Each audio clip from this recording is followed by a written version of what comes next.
first of all, I want to thank everybody for being here tonight. It's an honor and a privilege to have you in the room, and every year to just see the size that this event grows is, it warms my heart. We have lots of sponsors that have supported us for many years, even when it wasn't fashionable to do so. And then we have sponsors who are new this year, and we appreciate them being here this year. But for those of you who are new, I just want to give you a little background very briefly on how this organization started.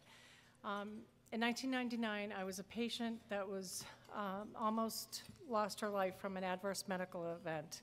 Luckily for me, there was a great team that was able to save my life. And ironically, one of the anesthesiologists that was on that team is here tonight, and that's not Rick.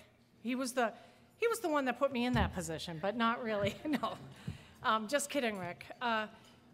But Sonny Eapen, I met him years later after this event. So thank you, Sonny. You're one of the reasons, you and your team.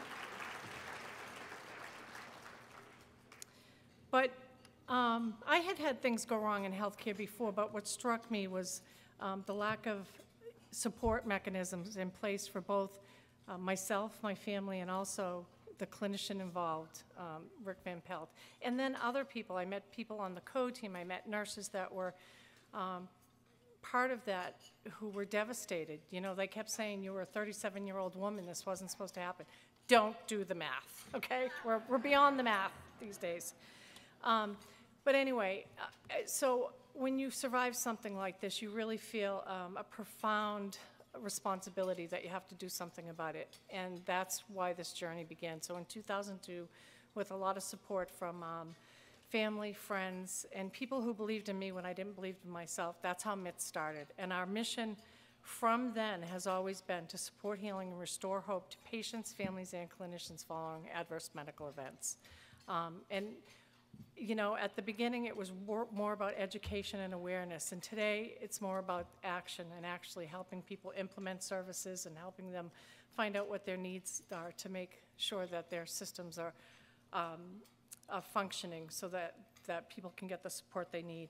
So I'm just going to quickly go over the highlights for the past decade, or for the past year. It's our 11th annual. So as you'll note in some of your books, that we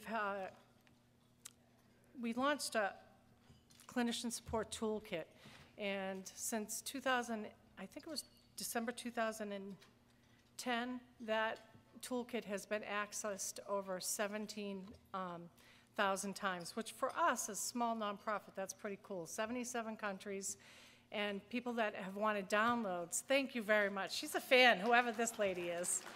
I like her. The one in the green. I think it's remarkable, 77 countries, you know, and everybody that writes, they always write in, we want to get something like this going. There are a few people that want research, but it's amazing how many people want to get a clinician, you know, support mechanism in place. And then the patient and families. You know, we continue to do our patient and family groups, and Dr. Lafarge has been the lead of that with Erin.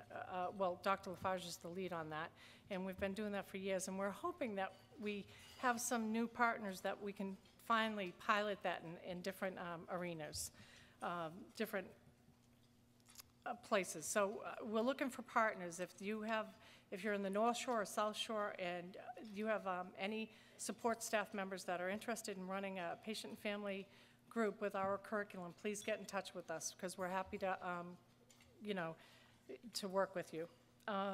We've done lots of education programs. We've partnered with IHI this year and had a great 2-day workshop with them about implementing clinician support. We hope to continue that and actually build a community that will learn from one another. And we hope to do the same on the patient and family side. That's been a little, there's not enough data there on that side. We're doing more consulting and coaching. I guess the consulting word isn't one people like, but that's what it is, honestly. And we've been doing more organizational assessments, and we're hoping to be able to do more of those and basically help people with a roadmap for how they can implement you know, comprehensive communication and support models for their staff and patients and families.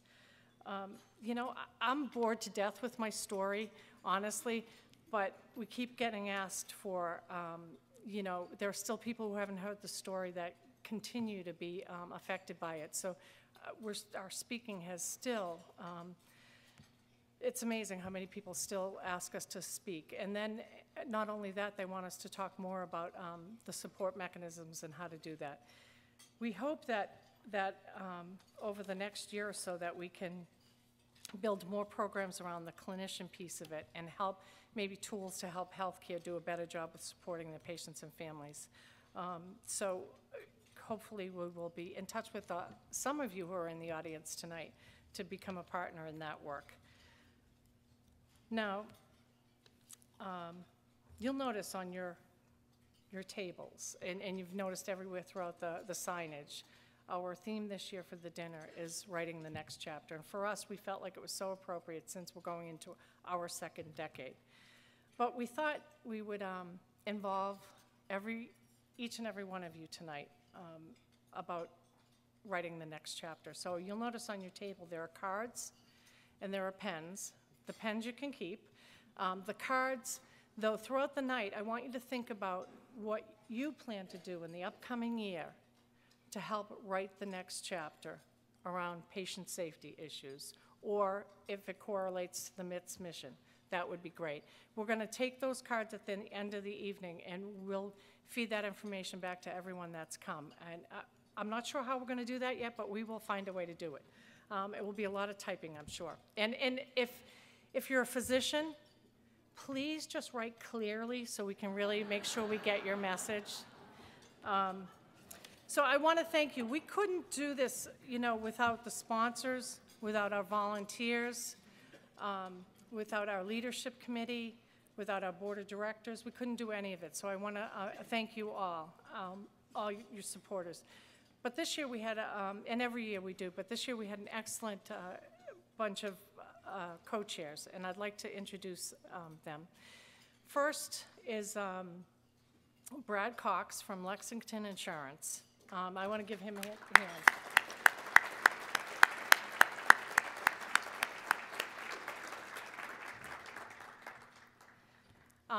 The other is Sanjay Malavia from RL Solutions.